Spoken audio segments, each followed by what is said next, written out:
Welcome everyone to Overcome Podcast. Today we have a really special guest because this guy is all over the place. He's a very unique type of athlete, teacher, professor, all of above, right? So I'm very glad to have you today, George Birkadze. Birkadze. Yes. George, welcome to the show. Happy to be here. Thank you for invitation. Absolutely, my friend. It's great to have you here. George, the main topic, the main theme around this podcast is about overcome. And the first question that I have for you about overcome is around your main career as a professor teacher in dance, ballet, and all that stuff. We know that there is a lot of prejudice for people looking around for this type of activity, and at the same time, you are a fighter. You are a black belt, Jiu-Jitsu black belt, and you've been doing some great competitions, winning and teaching all over the world. So how do you take that? Did you have to really overcome some skepticisms about your career, and how did you handle that? Absolutely amazing question. It's just very interesting. First time an interview is just direct question about both things. Uh, People think, of course, now less, but people think that those two worlds are super different, Yep. right? Because one is fighting and the other one is dancing. However, in my experience, all the professional athletes or artists, they have these connections because just think about you training your body to do something, right? And one way you're training to fight, the other way you're training to dance. However, it's the athleticism is present there in a high level, right? You in a high level dancer is high level athlete. So this is like I'm talking about the similarities. If we talk about differences, and this is where we can also put like very interesting similarities and differences.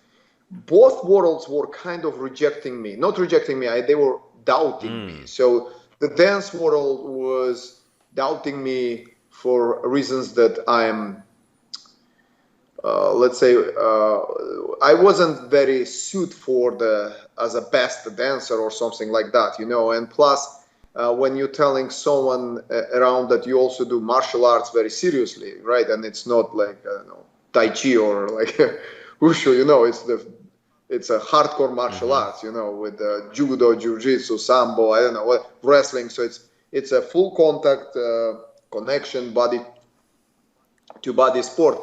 People immediately believe that as a dancer you are probably nobody. You are not the big deal. The same way in martial arts world, and I'm talking about average, of course, right, or the let's say less than average people who would say like, really, you are a dancer, and they have to check you. Are you a black belt? I had that various times, which is very interesting. Nobody from the big professionals, champions, the big names ever doubt that. Ever. It's just they're like, oh my gosh, that's so helpful. You are probably very coordinated. Yeah. But beginners or someone like in halfway there, they always have to check you. Like, there's distrust. Like, how is the dancer, classical dancer, can be black belt? Although you can see the scars and the broken ears, which is Yep. the cauliflower ears should be showing, right? Some kind of the, let's say this way, experience or like battle scars, right? But yeah, a couple times you have to show yourself and demonstrate the, if you ask me about that, of course, if I understand the right question, you have to demonstrate and show your colors and be a little bit, dominant like in a competition. Mm-hmm. If that was the answer, yes. However, if you ask me further how one helps the other one, or why I start to following one dance or fighting, that will be the next Yeah, stage, yeah. of course. Actually, which one came first, dance or martial arts? Oh my gosh, that's So let's say this way, professionally, probably dance, because it's educational, and in my former my former country, or the home country where I was in Georgia, um, it's education. You have a degree in dance, and you have a profession as a classical dancer. It's like to become actor or singer or Mm-hmm. painter, anyways, artist. So the martial arts, unfortunately, we don't yet we don't have kind of those titles. However, we're in right direction there. So I would say dance was first, and then let's say the consequences of the life provoke me to dedicate myself to martial arts more seriously. Okay, so dance came first. So it Yes. actually, I totally agree that your background in dance helped you mainly with jujitsu because of your flexibility, body Mm. flow, position. So you definitely had a lot of advantages on your side when you went to jujitsu. But I know that you also did a lot of sambo. And did you start Samba first, then Jiu-Jitsu? Yes. However, here's the deal. I also remember I mentioned to you that I'm Greco-Roman wrestler. So why the jiu-jitsu came, like like I always say, like my sport is more jiu-jitsu sport or martial arts, right? I see it as a martial arts because in wrestling, in Greco-Roman wrestling, or in freestyle wrestling, I would say for sure, and in Sambo, your opponent, your weight class will be always, it will be an advantage to be heavier. It's always advantage, even in jiu-jitsu. However, we all know that so many times lighter opponent submits and beats by points or whatever. In jiu-jitsu, it's really about technique and resistance and determination and conditioning. So you can be 200 pounds fighter, or 260-pound fighter, and lose to 185. Mm-hmm. Yep. Right? In the sambo, it will be difficult, or in wrestling, it will be difficult by the rules and by the limitation. So that's why I put jiu-jitsu as a dominant martial arts. And I would say, if you ask me, sambo came first.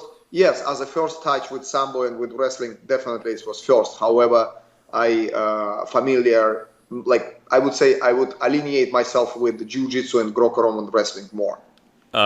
You also teach dance professionally today, and I know it's a hard work for those dancers to not only perform, but from the athleticism perspective, they have to be very, very athletic. They have to take care of their body. I've seen some of the dancers' feet, how tough it is on their toes and Yeah, everything. So there's a lot of sacrifice in there as well. a lot. Since you've been teaching for so long time, what do you think it makes a great dancer?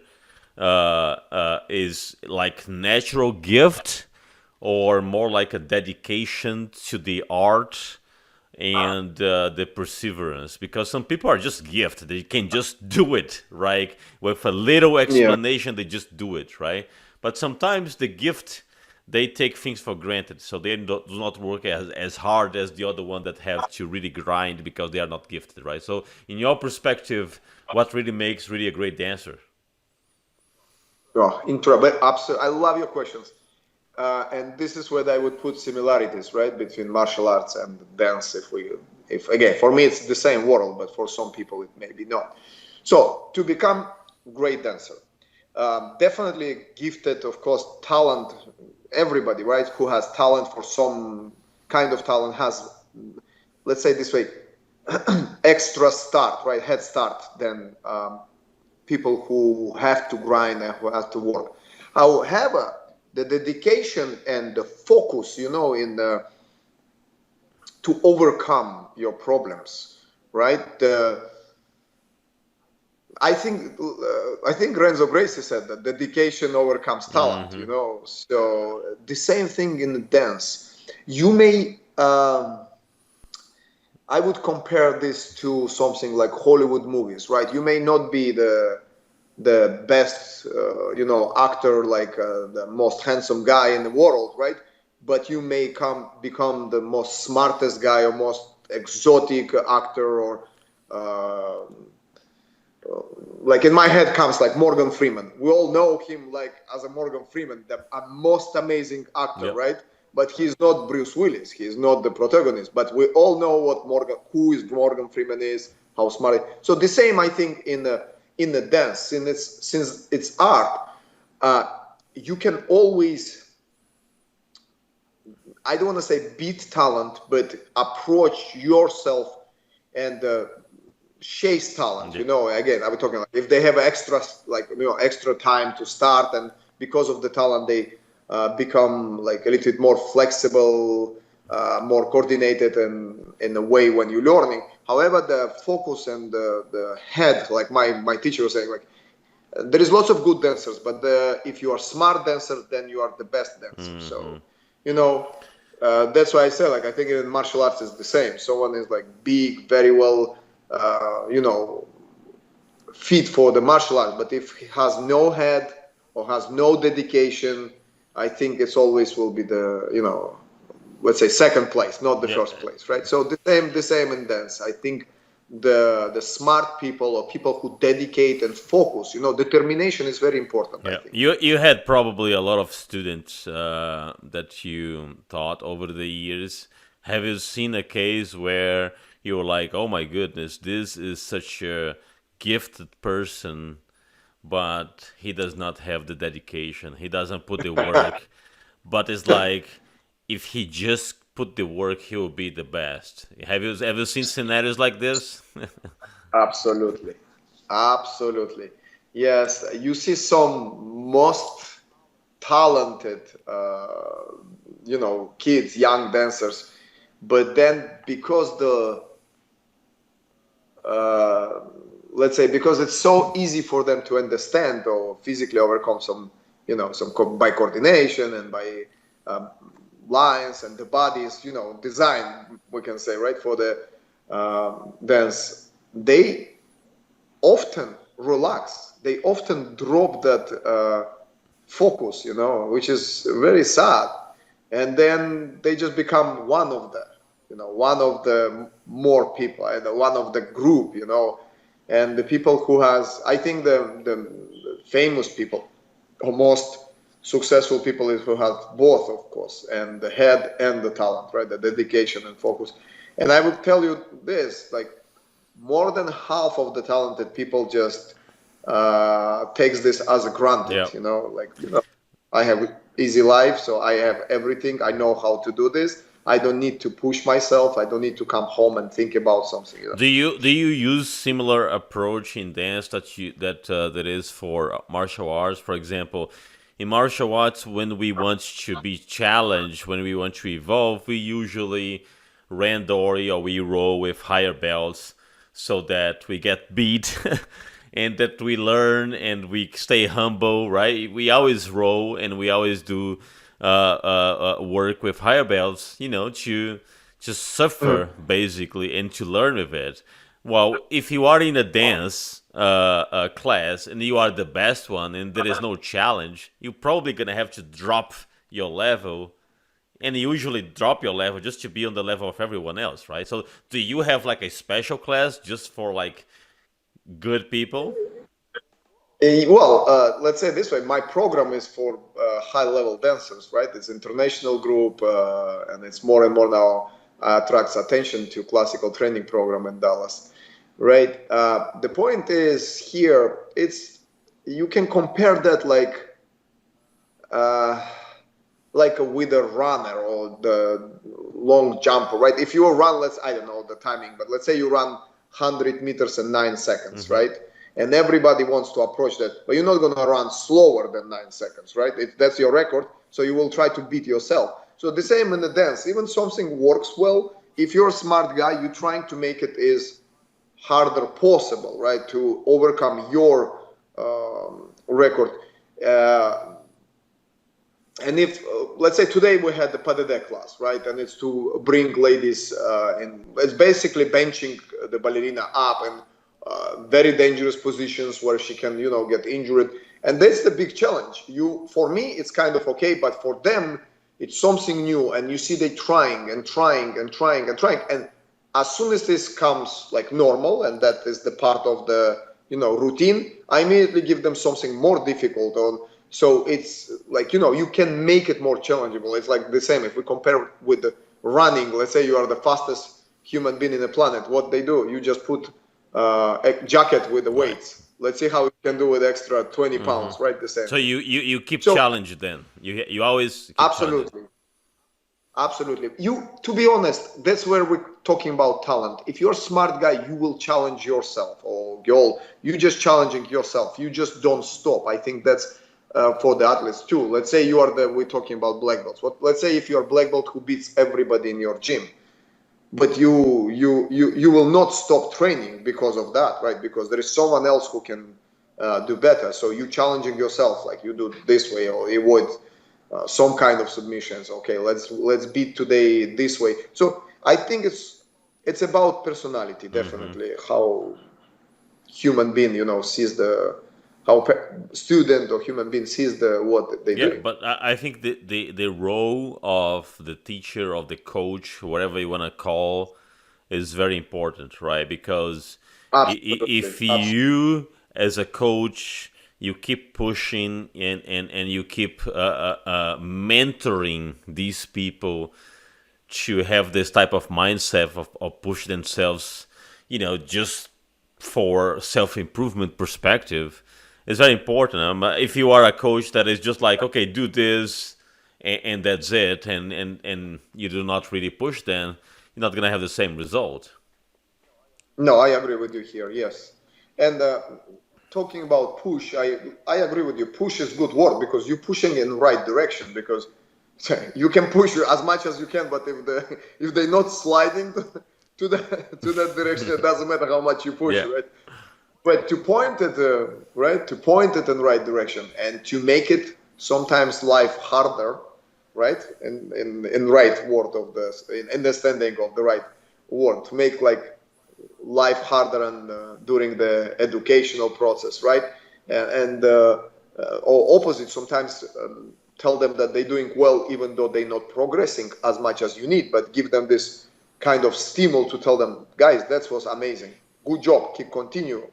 That's I think the important. And I always say the teacher, that not just me, but and all this time the world exists, we know how much teacher is connects with his disciple. So it's very important as a teacher-student relation. And I think the word of pedagogue from the Greek, right? It means the adult who is holding the hand of the child, right, and guiding Yeah. him. So I think it's very important as a teacher to understand that you're not just teaching something, you're also building character of Yeah, someone, it's right? interesting. It also comes from the cultural perspective. I remember interviewing Sensei Sasaki from Japan on this program here, and we were talking about the sensei, and he said, "Well, our sensei was really strict. We didn't really bring dumb questions to him because he was very strict." So that's like very cultural. When you moved to US, did you see a lot of difference on the approach to teach here versus how you learn in Georgia? Absolutely. Well, moving to the West, yes, it's a good word. I never thought about that. Good phrase. Yes, definitely. You slowing down. Let's say you're getting more diplomatically correct, right? You're not gonna get slapped in the hand here, Yeah. right?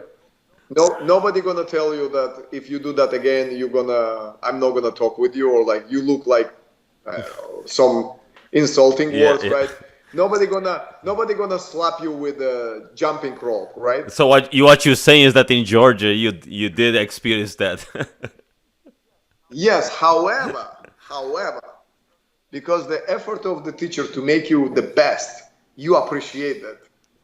Like, you appreciate that he's so angry with you. He's not trying to be correct with you, so you don't get angry or you go home a little bit tired. No, it's slightly different, of Yeah. course. He wants you to be, he believes that he makes the best human being in the world right now. So you really appreciate it. So of course it's slightly different. However, we're progressing. We have to take some positive things from that and negative, right? Not all the kids will take correction, the way the teacher Hmm. focuses. But yes, definitely, if you ask me, the teaching style is different, right? And it's just, Is way yeah, more strict and direct, right? I mean, absolutely, the absolutely. direct feedback is like, hey, stop doing that, you suck, right? I mean, it's very Yep, direct. yep, yep. I remember when I was dancing in Russia, the most insulting thing was if someone, like director of the company, asked about like, who was your teacher? And that's insult because he doubting your teacher. Wow. You're so that was like, oh my gosh, that's the biggest insult. He doubt my teacher. Yeah, yeah. So you know what I mean? Here we'll be like, well, I'm studying this like this and that university, and my teacher is, and they're like, oh, okay, you're not gonna ask this because they will be like, what's the problem? It's your problem, right? It's you didn't learn right. Yeah. But but in the East, it's the teacher. If teacher didn't push you enough, it means that's why you didn't become the good, Now right? having the experience that you have today in US versus the way that you learn in the East, which method do you think is more efficient to really bring the best out of the athletes?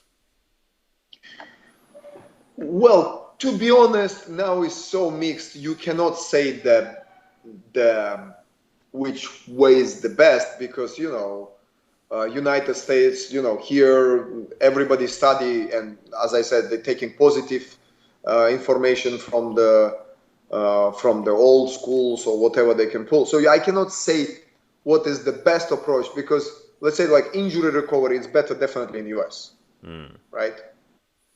Now mental toughness is definitely in East. yeah, yeah. So it's like it's balance. Of course, they will push you to the limits. However, sometimes those limits is like really limits. You should rest, right, or stop. Here, it's a little bit more from scientific point of view. There, it's more from like feeling and personal point of view. Training. Now, about knowledge and approach, I would say East still winning for now. If you're talking about wrestling and judo, you can see it. The old school beats new school Yep, still. definitely. Whatever we're doing, yeah, Japan, Georgia, uh, I don't want to say like Russia, but Dagestani, it's like Yeah, all you this, can like see France. you can see on UFC, Khabib is one of the best Yeah, fighters ever, right? yeah, yeah. Look at how many Georgians you have in UFC. Finally, they allowed, and they're beating everybody. And it's like, like, oh, who is this guys? Yeah. And the Caucasus, because it's the region of the fighters, so it's normal to be that tough, right? But again, there was no there was no timeout zone. It's your timeout. No, there was like you're gonna go back and repeat again 100 times. There's no time for you to meditate about what you did wrong. You just go back and during when you're doing something, someone beating you up, you think about what you did wrong. I believe, and correct me if I'm wrong, I believe that when you are teaching martial arts, you probably have a little bit more flexibility to be more straight because people that are in the mat, they know that they will suffer, they know that they will be bruised, they know that there will be sweat and tears, so they are more susceptible to receive direct feedback and criticism. In the dance world, probably not so much. So, do you feel more free to speak up your mind when you are in the martial arts versus when you are teaching dance? Nope. It depends. It depends with whom, right? And it depends on the personal connection. I think sometimes I'm very harsh in the dance on personal Mm, level to push the buttons, to it's the same like if you doubt their possibility to become and again, I'm talking about more advanced dancers, to become Yeah. successful. So you try to provoke or make them a little bit more concerned about the future or the overcome, what's going to happen. And then martial arts, you are direct, but because it's full contact, you have to demonstrate, right? And dance is a little bit easier because you can just say it words. So if you're gonna ask me where I'm more harassed, probably in the dance, Oh, really? right? Interesting. I More never insulting thought words. that. Yeah, Yeah. interesting.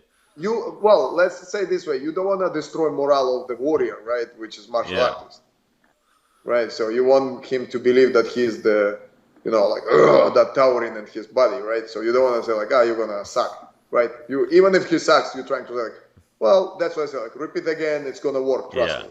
In the dance, you're doing the same thing, but you're saying like, do you think it's gonna work? So you're just changing the. And as far as uh, athleticism, because you started this whole conversation saying that you see a lot of similarities between martial arts and dance, and I agree with you.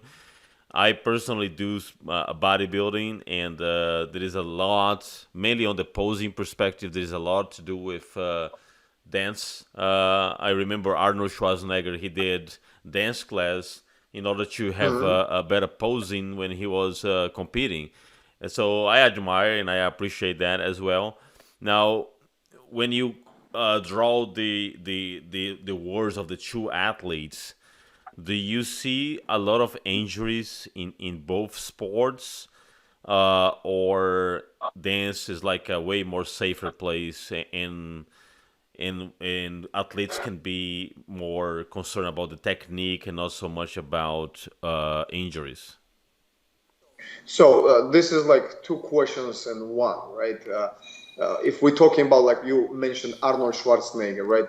Not lots of people know that Muhammad Ali did the same. Hmm. The Bruce Lee was the ballroom dancer champion in Hong I Kong. didn't know that. Really? Wow. Yes, cha cha cha.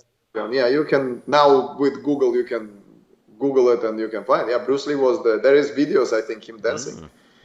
Mm. And if you ask me why, like the Caucasus is fighting so well, because they have coordination. It's obligatory how to know to dance. I don't know if you see the videos, all the Dagestanis, Georgians, Chechens, after the fight they dance. It's yeah, from the little kid they teaching you how to dance. So that's the coordination, right? Yeah. So if we're talking about, that's when you see they all dancing, so it's natural, right? And if you talk about, like, if we're going before the Greek hoplites, right, and the Spartans, they were obligatory to, they have to know how to dance sirtaki. The dance, the sirtaki, when they dance together, everybody think like, oh, well, it's just the group dance. No, they were training them as a coordination. They have to know how to read, how to fight, how to wrestle, and how to dance. That was obligatory for the warrior, for the antique Greek warrior. Wow. It's only changed in Rome when war changed slightly and they have to be more movable. As I remind you, the Greeks fight in the lions, in phalanx. So it was obligatory. That's very interesting, you see, aspect of the history which we sometimes forget about. And I think lots of dancers, and I'm gonna tell you this. I'm not gonna say name, but one of the, I don't want to say the biggest boxers, but I remember he reached me out in Boston and he asked like if I suggest him a teacher for the ballroom dancing because he knows that his opponent taking salsa classes, Wow. you know? So to not compromise anybody, but yeah, and it was big names, prize fighters. And it was like, oh, I said like, well, that's very smart. He like, yeah, we just want to know what you think about as a fighter. And then I think that's amazing. I said like footwork. They were like footwork, and I told them like footwork definitely, but you don't understand how much coordination will work in all the body because it's just a rhythm. And if you say judo, there's a randorio setup. It's basically dance. It's like 1, 2, 3, or like 1, 2, like Yep. you just reading your Yep. opponent. So if you see from another perspective, to go back to that very interesting story, the Argentinian tango, right? Everybody sees like some passionate dance between women and men, but if I tell you the real story, it will surprise so many people. So tango, as you see that it's very close, it was dance between two gauchos, right, or two men. And the same like, oh, like Brazilian capoeira, right? Mm-hmm. Nobody should know that it's fight. The same was with the tango. They have a dagger, right? Daga in the right boot. They put the knife in the right boot, right? In the right, and they grab hands of each other. And one guy tries to reach his knife to stop the other guy, and the other one tries to reach his. And this is how dance was. That's why tango looks so close to each other. And if you see from perspective now, as fighting, you understand. They just trying to stab each other. Wow, that's Yeah, awesome. that's the real story of That's tango. awesome. Two dudes try to kill each other. Yes. Yeah. So that's very interesting, right point. If you ask me like, wow, how this and that. So that's the connection between like dance and martial art or whatever. So that not known, right? Yeah, yeah, yeah. Uh, No, this it makes a lot of sense. Now, as I was asking, uh, of course, I mean, and you have this tangible data because you do both from the injury perspective. oh yes, yes. Martial Sorry. arts is something that exposes you way more to probably injuries than dance. Do you agree with that? So martial arts definitely. Let's say this way: you walking on the blade of the knife, right? With martial arts, with jujitsu or judo, you basically try to injure each other friendly, Mm-hmm. right? Like you in jiu-jitsu, you just tap is the only safe Yep. moment. Your friend, your opponent, your teacher, if he holds choke for 6 seconds more, you will pass out. Another 6 seconds, you have clinical Yep. death. So we basically playing with death and life. However, because there is so much trust and the repetition and coordination, both athletes, we're talking about martial arts, right? They so skilled that, and I think in jiu-jitsu, in judo and wrestling, you just respect, even if you don't like your opponent, there is some kind of rule in your head, and that the gentleman, or that you not go gentlemen, or like, in the girls, they also right respect each other, to not injure your opponent. And if it's happening, it may happen just by mistake. Mm-hmm. Now in the dance world, there is no rule like that, because it's all about you. It's like, I repeat, it's like a runner. He just runs and the muscle just didn't work, and something happened, and you just re-injure yourself because you cannot stop running, right, or jumping. The same way, I would say, like dancer, when injury happened in dance, the injury, it's much more severe than fighting Wow. world. I'm not comparing. Yeah, I'm not comparing concussions with like, that is something different. Or like, let's say, broken arm of the last fight with Ronaldo Jacare Souza, right? He broke an arm. You put back. There was not a ligament tear. In the dance, similar would happen, but you will probably destroy your ligaments. And as a dancer with three different injuries, I know how it is. And But on the dance is usually accident or it is overused. no, it can be overused, but it's accident. However, unfortunately, those accidents happen more than you think. Really? Wow. Yes. I always telling my students, when I was 23, let me try to translate this from my own tongue. So when I was 23, I remember I was walking to therapist almost every week or every month. I have to see and recover from something. And it's like, I'm so tired. Why everything is hard and always in pain? And she said, like, George, if it wouldn't hard, you won't be dancer. You wouldn't be dancer. Because you are dancer, that's why you have to overcome those pain, injuries and everything. Just think about when you are 23, most of the people have some kind of bad injury already. So it's like ice skating. If you ask me like, oh, do they have injuries? Well, not often, but when they hit the floor, it's ice. So injury is Yeah. severe, right? Yeah. So it's like pretty but dangerous. Yeah. Yeah. And you were talking about the rules, the karate on the martial arts, but on the dance, and you said it's very individual, but on the dance you also have like group dance or couple dance, so one is taking care of each other, right? Yeah, yes, absolutely. You're trying to take care of each other. But just remember this, show must go on, right? Let's say we let's say something stupid. Let's say we have a party scene where we have to drink and be happy and be clowns or something, Mm-hmm. and one of the dancers get injured and he's in pain, we cannot, it's like a movie, you cannot stop and ask your friend, hey, how are you doing? You just ignore and move on. You move on, and he would be smiling also, and he will drag himself away from the stage.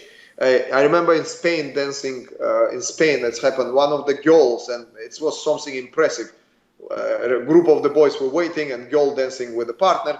She fell, and her wrist was broken completely, bent to the other side. She danced for another 40 seconds, maybe minute, with a smile and everything. Little bit crying, of course, but smiling. She stepped out of the wing and she passed out. Do you understand how much that little girl, I know she's little, because of course she was 24 or something, 23, but how much concentration and focus was there to maintain yourself like nothing happened, nothing to see. I'm enjoying this dance so public doesn't get involved, right? She stepped out and she passed out from the pain. It's, you can only compare to the flight attendants, right? There is like crazy, I don't know, turbulence, and they always smiling and like, just please be seated, right? Yeah. Something like that, right? Or when you are in a very bad position in Jiu-Jitsu and you keep calm, right? Like Kron Grace always said, keep calm under pressure. Yes, don't telegraph your trouble. Yes, I agree with you. So that's, you see, another, we can draw another line and connection between. Yeah. Wow, that's amazing. And now on the martial arts world, you said that you started after, so dance came first, and and then you start jiu-jitsu. Did you try to create a parallel career between dance and jiu-jitsu, or jiu-jitsu was always a hobby? So, because I was bullied in the street when I was dancing, so it's kind of pushed me to learn, to how to fight. And as I mentioned, I think the Jiu-Jitsu was one of the best martial arts to learn to defend yourself against any opponent, right? So I would say the life circumstances, right, whatever happened, pushed me to learn Jiu-Jitsu and Greco-Roman wrestling very seriously. Like, not just a hobby. Of course it was hobby, or like I did also like a little bit boxing and karate, everybody watched Van Damme's movie in that time, and Jackie Chan. Those people were inspirational, right? Everybody want to be the superhero.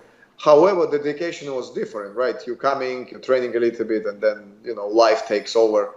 But in my life, unfortunately, I was pushed to learn how to defend myself very seriously. And it's not movie. I have to know how to really fight and how to submit, or how to subdue, I know the English word, dominate the larger opponent, more aggressive. So slowly it's become, like, I wouldn't say it was hobby, right? For me, it was like surviving. Yep. No, I actually, when I asked this question, it was more on the intent to see if, for example, nowadays you are a professional dancer, teacher, and you have a very well-established career. You don't ever think about, for example, building your own martial arts school and use this as like a career, right? That's not on the plan, or maybe it is. Then I wouldn't say that this not came in my mind, or people didn't ask me, right? They ask me all the time, like, why you don't mix and making something new academy of, you would have so many disciples. It's just, I think right now where I am, I should dedicate myself more to the art. However, I'm telling you, I was very close to open martial arts school, just would be slightly different focus, right? And I always say I think there is people better, not I think, for sure, who could represent, open the school and be more beneficial. Like, if I open the school, I would invite another person to train. Like my coach now, like we want to say, my professor, Vinicius Garcia. He's younger than me, but I just considered him as my idol in Jiu-Jitsu because the knowledge what he represents, right? And Yeah. his Jiu-Jitsu side is different. However, he calls me professor too. So it's, that's if we're talking about camaraderie. It's very Yeah. interesting how it is. So if you ask me right now, I don't think I would do it, but I would lie to you if I tell you that I never thought about or people never asked me about. So. When you went before moving to US, you said that you were in Spain, where you lived for many years there.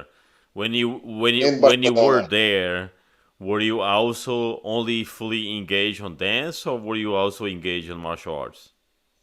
So I was engaged in martial arts very seriously in Barcelona, very seriously. We were one of the first teams, Robin Gracie teams, who start to dedicate their time to Vale Todo very seriously, like to start to learning, to see how Gracie's fight, to see how the Marco Ruas fight, like really, like those old videos of the Vale Todo. So we were people who, under the, of course, arm of the Robin Gracie, we were learning and studying what to do, not just like, okay, guys, let's bring let's fight. Hmm.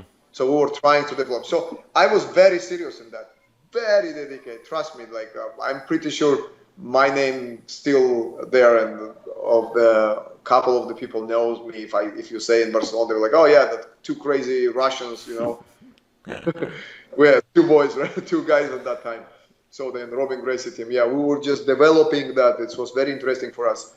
And from point of view, I remind you, as a dancer, I have a very good memory for remember the technique. So I was the bank of the stand. They're like, George, watch. You remember? I'm like, one more time. Remember? I'm like, yeah, we can go. Yeah. And then I may not execute well, but to repetition and to explain, I was one of the best banks, memory banks.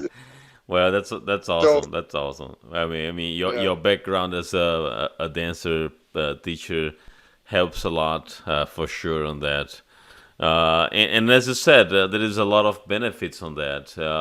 And I notice on your movements, the flow, and even in judo, you introduce like last time that we were Randori, and you came up with that Greco throwing. So you like to mix things up, right? I oh noticed that. yes, oh yes. Well, God likes diversity, right? So we have to be diverse too. So I always feel this way: more unorthodox, more different you are, it's better. I think. And It's totally funny because I remember having that conversation, you and Sam, and both of you are from. I know Sam is from Russia, right? But Sam yeah, was like, "No, this doesn't work in judo," and you're like, "No, it does," and he was like, "No, it doesn't." yeah. But if I gotta tell you this, that yesterday I threw him 2 times with that Really? throw. Yes, yes. So that's the interesting thing. And then even Sensei Ross said like, no, this works. He's like, no, don't tell him to not do it. He said like, it's works. We just have to find the way he can set up Yeah. that. So it's just you do what you do best, Yeah, right? and I love the fact that, as you said, it is important to have an arsenal of options because sometimes you Absolutely. just are in the right place at the right moment at the right time, and as we know, timing is everything, right? So, boom, you just Yeah, execute. yeah. And then the other thing is, remember, Geronimo was also Yeah, opposite. He came yesterday. He came and he told me like, I started throwing that throw. I'm like, aha, you guys now jumping to my side. He's like, well, I never say it's not gonna work. I just say it's difficult. nice, very cool. George, it was really a pleasure to talk to Thank you. you, I thank mean, you. it was an awesome conversation. It was great to get your insights from the dance perspective. I hope that everyone appreciate your perspective because I not only think it's very unique, but also I think it's very complementary. And thanks a lot for taking the time to talk to us today. Thank you so much for it's an honor for me, and it's so good. Like questions were amazing that I feel that I opened my soul a little bit. Thank you very much. Thank you so much for Thank invitation. you. Have a great evening. All right. Thank Bye-bye. you, everyone, for tuning in on the Overcome podcast, and see you again next time.